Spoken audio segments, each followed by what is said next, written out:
Hey, what's up guys? How y'all doing? This is Sebal Yusuf, aka Chris, checking in for another video commentary. So for today's video, I thought I'd talk to you guys about what my hopes and expectations are for Black Ops 2, and whether or not I'm excited. So as most of you know, the first multiplayer trailer just barely came out, last week for Black Ops 2. And I'm not gonna lie, when I first saw that, I was not super excited or blown away by it. It looked good, but it didn't knock my socks off. It didn't make me super excited for the game. It just made me like, that's cool, I guess. And it was the same way when the single player trailer came out earlier this summer. I didn't really like the emphasis they were placing on vehicles, and I didn't know how much I would really like the move into the future world of combat. It looked good, but at the same time, it kind of looks like it was moving away from what COD has made me grown to love about them.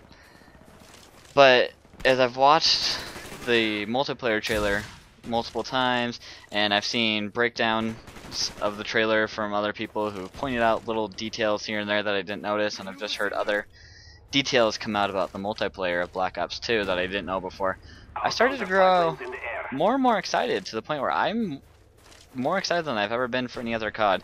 And by the way guys, if you see me trying to throw flashbangs in stupid times like this, it's because I was going for the flashbang portion of TACMAS Pro. So don't worry, I'm not stupid. I'm just trying to get that pro perk, because TACMAS Pro is beast, but it's a freaking hard perk to get pro. But yeah, so anyways, back to the topic. So I really liked Black Ops 1. I think Black Ops 1, to me, it was the best COD to date. And yeah, I mean, there were a few things here and there, like people sitting in corners with Ghost, the FAMAS by far being the best gun in the game,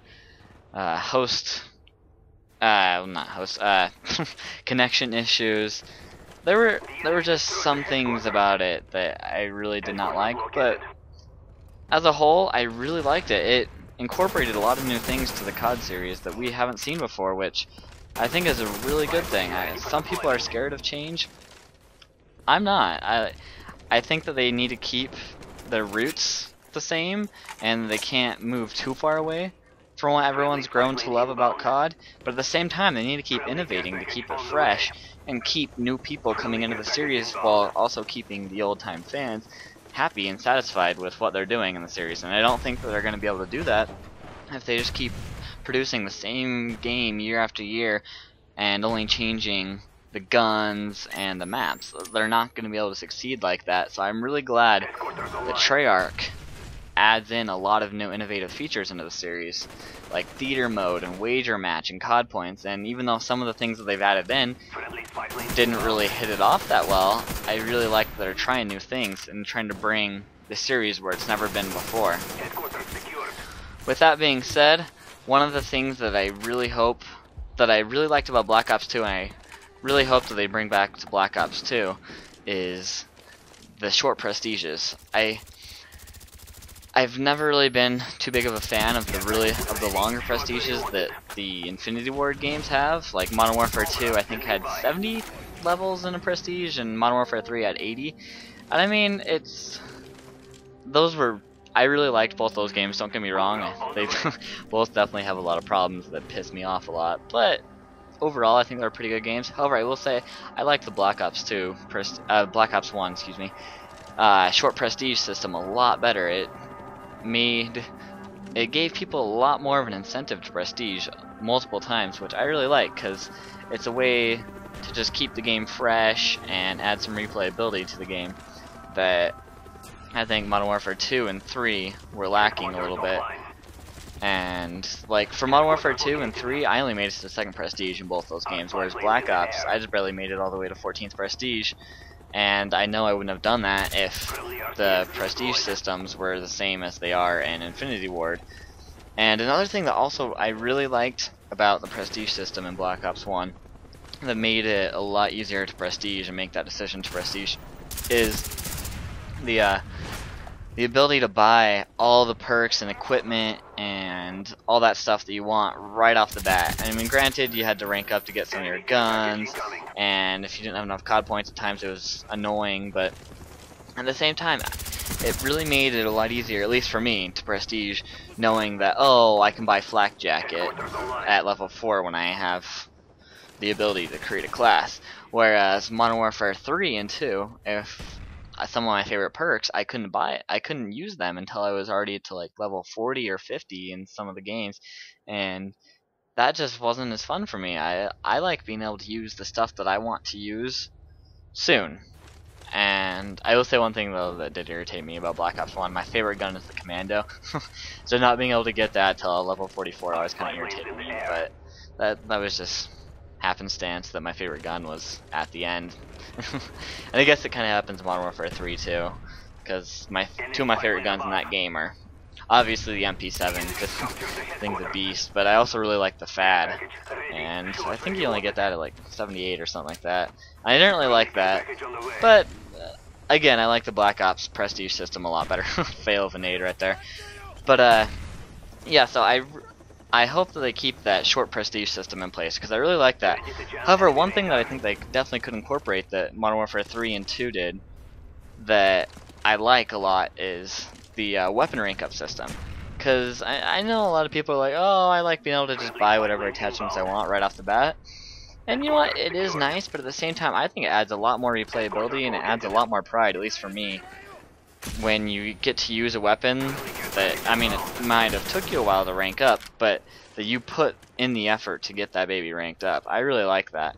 And while I don't think it should be as long as it was in Modern Warfare 3, where it takes 300-400 kills to get all the attachments and proficiencies unlocked, and then 900 to 1,000 kills if you want to get it gold, I don't think it should take that long, but maybe, I don't know, like 100 kills, 150 kills to get all the attachments unlocked, and then another 150, and then 300 total kills to get all the camos unlocked.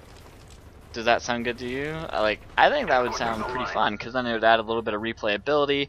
It add a little bit of pride with a crappy weapon. Like I got all the shotguns in Modern Warfare 3 gold, and I take a lot of pride in that. And I really think that would add a nice feature and a nice touch to the game if they were to bring that into Black Ops 2. So I'd kind of like a balance between the short prestige, but then also ranking up your guns, but keeping it sort of short at the same time. So what do you guys think about that? Do you guys like the Black Ops 1 or the Modern Warfare 3 prestige system better? And do you like being able to buy your gun attachments, or do you like having to rank them up? I want to know what your guys' opinion is, so leave it down in the comments what you guys think. So things that I've heard about Black Ops 2 that really have me excited. One is the new created class system. I really like that, because I'm the type of guy that I don't really like using my secondary weapon a whole lot, so I'm really excited that if I don't want to have a secondary pistol, I can have an extra perk or an extra grenade or whatever I want. I'm really excited about that, and I think that'll turn out great. I also think it's cool for people who want to go knife only, because I don't know how many of you guys have done that before. It is really fun. I'm really glad that I started watching Only Use Me Blade, because if I hadn't watched him, I never would have thought of that idea. And let me tell you, for anyone who hasn't done it before, it is incredibly fun, and also at the same time very rewarding when you have a good game, knife only. It is it is really fun, and it's nice to just not take the game seriously for a little while and just have some fun again, rather than going all try-hard pants on everyone. Yeah, so I'm really excited for that new created class system. Another thing that I'm also really excited for that I've heard about is that they're not bringing back noob tubes. I am so excited for that. And I think noob tubes on paper sound like a really great attachment idea, and it sounds like a really good idea, I think. But it's just the players take advantage of it too much, and they abuse it way too much, as evidenced with Modern Warfare 2. After that game, noob tubes, in my mind, can just never be looked upon as a good thing ever again. And so yeah, I'm really glad that they're just not bringing those back at all. I think that'll be great for the game, and it'll make a lot of people happy, because I think for the most part, most people would rather have no noob tubes than noob tubes. And yeah, so I think that'll be a good thing. And another thing that I'm excited for, and Modern Warfare 3 already kind of did this, but they didn't do it very well was splitting up Ghost and Cold-Blooded. So I liked that in Modern Warfare 3, if you wanted to be able to be invisible to UAVs, but then also air support at the same time, you had to use 2 perks for it. Now Modern Warfare 3 kind of screwed up, and they made Assassin way too powerful and way too good. But they were on the right track with that. It was a good idea to split those 2 things up. I think it needed to be done. And while I think that being invisible to UAVs and air support can be a very helpful thing for people who run around like I do, that's the only reason I use Ghost. Which is funny because I see other people who use Ghost to camp in a corner, which is really ironic for me, because whenever I use Ghost, I'm always running around. I use it because my favorite playstyle is getting in behind people and flanking them and hitting them where they don't expect me to be. Whereas, so I just find it really amusing when people just use Ghost to camp in a corner. But I think it's a good thing that they're going to be splitting those 2 perks up, like I've heard. And so yeah, and so just to wrap things up, I'm really excited for Black Ops 2. I think Treyarch is going to do a great job in responding to the community and things that annoy us and fixing things that are broken. They have a good track record of doing that, and I think they're going to continue that pattern in Black Ops 2, and I'm really excited for that. I'm also really excited for zombies. I don't think I mentioned that in the video, but I loved playing zombies in Black Ops 1 and World at War, so I'm really excited for the new improvements that they're going to be making to that, and the 4v4 team-based zombies. That's going to be awesome. I really hope they bring back later matches too. Well, anyways, we're wrapping up the time on this video. So, what are you guys' opinion on Black Ops 2? Are you guys excited for it? Are you going to buy it? Are you not going to buy it and get Halo 4 or something else instead? What do you guys think? Well guys, that's all for this video. I hope you enjoyed it, and if you did, I would love to have you back next time. But until then, hasta la vista.